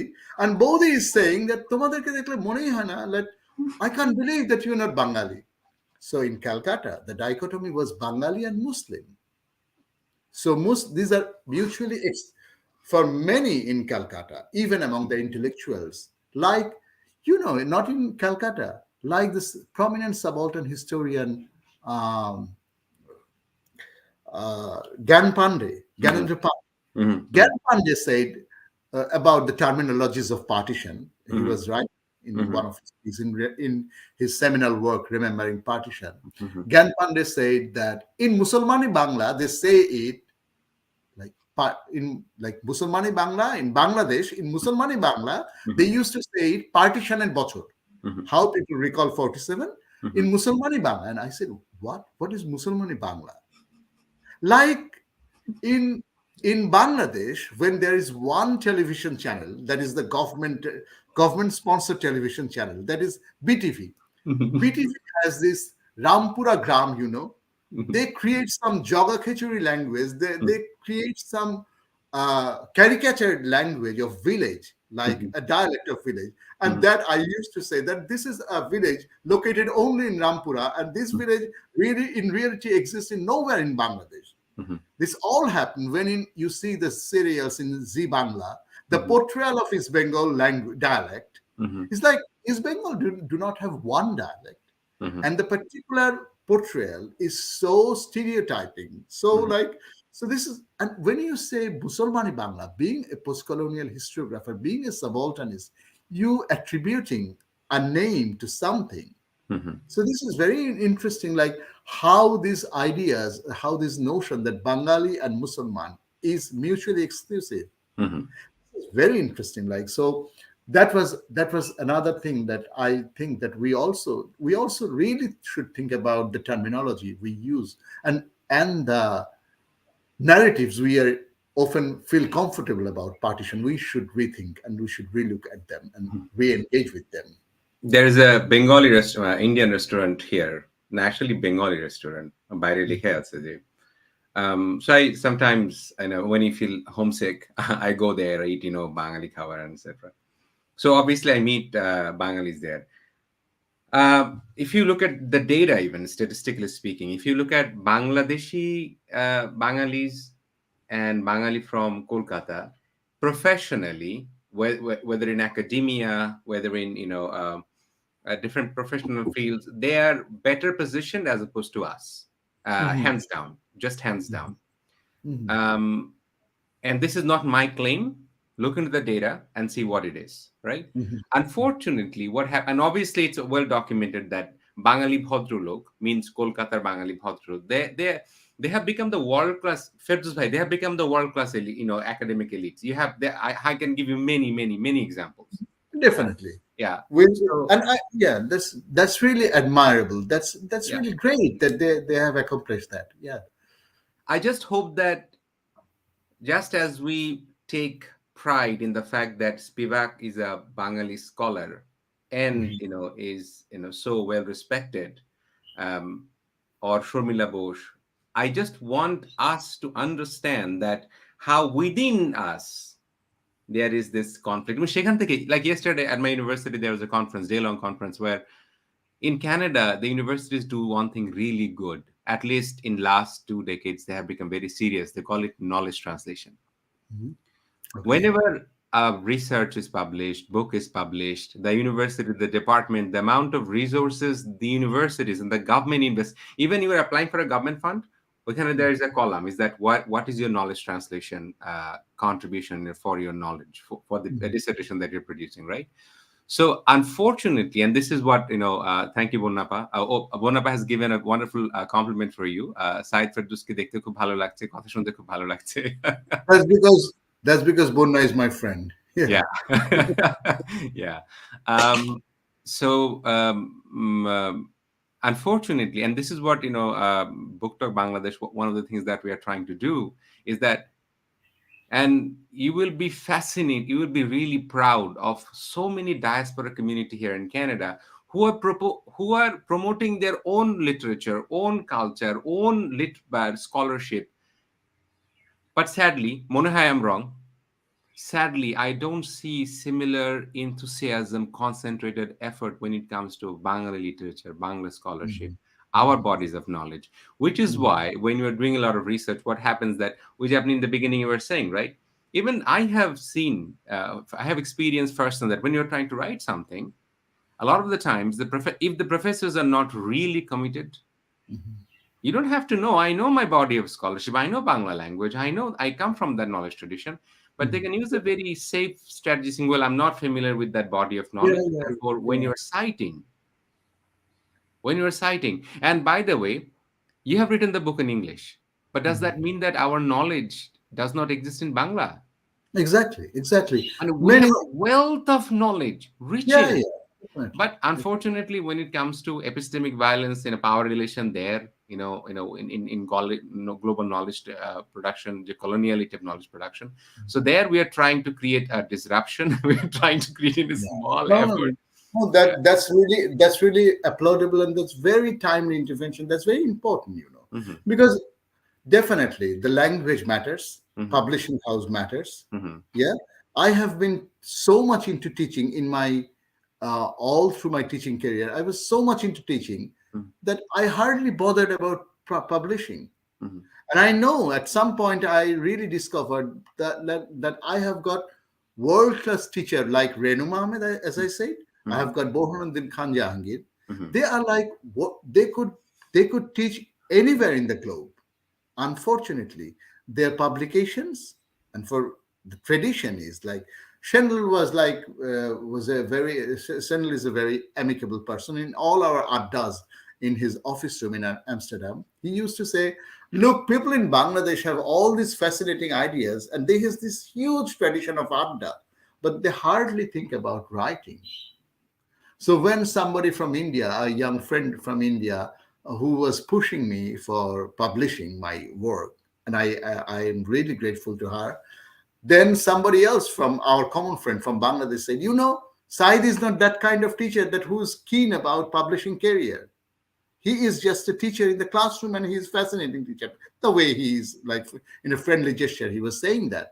Like he was trying to appreciate me and understand me from a different. So really, there was this tradition that previously our early generation teachers, Hmm. they didn't bother about this publication industry. They didn't bother about this coloniality of knowledge. They just teach with their whole heart, Hmm. and they produce, and whatever they have published, they didn't think about what currency it will have in the global academia. They just published it because they felt to publish. And now we can see, like when I see like even my students, like, and they are publishing a huge, if I compare with my some of my students, my publication is so significant, so insignificant in comparison to many of my students, and that is good. But that shouldn't be the only thing. Like Hmm. like this is we trying to fit in the coloniality of knowledge. You are absolutely Yeah. right. And And I think there is an at the intervention from same this. time, I want to also add. Should I would say what I'm learning from Canada, the indigenous scholars, knowledge producers in Canada, this is what they do. They I mean, if you look into it, they call it knowledge keeper, the elders. The indigenous knowledge tradition, if you bring them, this is the oral history, this is the conversation, this is the adda. The indigenous knowledge tradition will respect it and recognize it as a body of knowledge production. We are perhaps forgetting that there is an active politics Hmm. There's a vehement, there's the gatekeepers of knowledge producing. Yeah, So yeah. you see the intervention, you bring it, you bring it to these allies. Now, for example, one of the things that fantastic opportunity has opened for us for Book Talk Bangladesh is that ekhane, I mean, there are bodies of there are groups of people that we can collaborate with, so many groups here Hmm. who are promoting their bodies of scholarship. I just Hmm. want us to Hmm. take pride in our bodies of knowledge Yeah, and also this is, promote it. yeah, this is probably the same reason that Mhm. at a very late stage of my career, I started to think that I should publish in English. Like somebody from Mhm. a friend from India, Mhm. she has published Mhm. just immediate before the immediate year before my one has been Mhm. published. She is also doing border research. Mhm. So she said, are you fool? Why not you publishing? Why are you sitting on your thesis? Like, why don't you allow people to, like, global audience to know your work? Like, so Mhm. this is the reason, like the way you thinking it, this is Mhm. the same reason that we need to really present our work. Nobody's coming and Mhm. reading in Bangla. So yes, Yeah, that's the reason that we agreed to make this session in English, yeah, yeah, although English is neither of our tongue. yeah, exactly. এখানে Mhm. Manoj has mentioned that for BK Jahangir, it was not about not publishing, but creating some very rare publication traditions eventually that failed in a huge monolithic publication Yeah, takeover. yeah, yeah, absolutely. Because Jahangir has launched the own has had continued with the only prominent journal in social science in Bangladesh, both in Bangla and English. Samaj Nirekhon and set of Journal of Social Studies, Journal of Social, yeah, Journal of Social Studies. So these are the two journals. So yes, that's true. But then I was so happy when I was in Amsterdam in 2002, and I find the journal, that particular volume of Journal of Social Studies is in the library entry in Amsterdam, where I have a piece, where I have. So it was good that BK Jahangir, they tried, but because of this, as Manush said, that monolithic takeover, yeah, it's difficult. Like, this is a very uneven world, and Yeah, yeah, yeah, so it's really yeah. difficult to survive. Yeah, yeah. Thank you so much, Professor Firdaus. It was a fantastic time for me to learn a lot from you and also to document. And this is what one of the things that we are trying to do. And we have had um, um, even Chandler's first English book was published by B.K. Yeah. Jahangir. That's true. That's true. That's true. So thank you very much for making some time for us. And I would request you is that, when we have these conversations to participate, because to organize a conference and when you go somewhere, it happens at a particular time interval and so many things happen. But this in Book Talk Bangladesh and the other conversations that we organize, we are actively trying to promote our Mhm. knowledge, our knowledge tradition to us and to a global audience. So thank you very much for making some time for us, and thanks all our audience. Thank you, Firoz. Thank you. Thanks to the audience, and thanks to you again, once again, because yeah, this is a very good, not only a good opportunity for me, but as we both agreed that this is also good to take out our work to Yeah. the global arena. So it's important. Thank you very much for that, for giving me that opportunity. Thank you, Firoz. It was Happy. good. Okay, Yeah, bye. it Go was on. good to have you in the Yeah. conversation as well. Thank you. Thank you, Yeah, Professor Firdaus. Bye bye. thank you. Bye.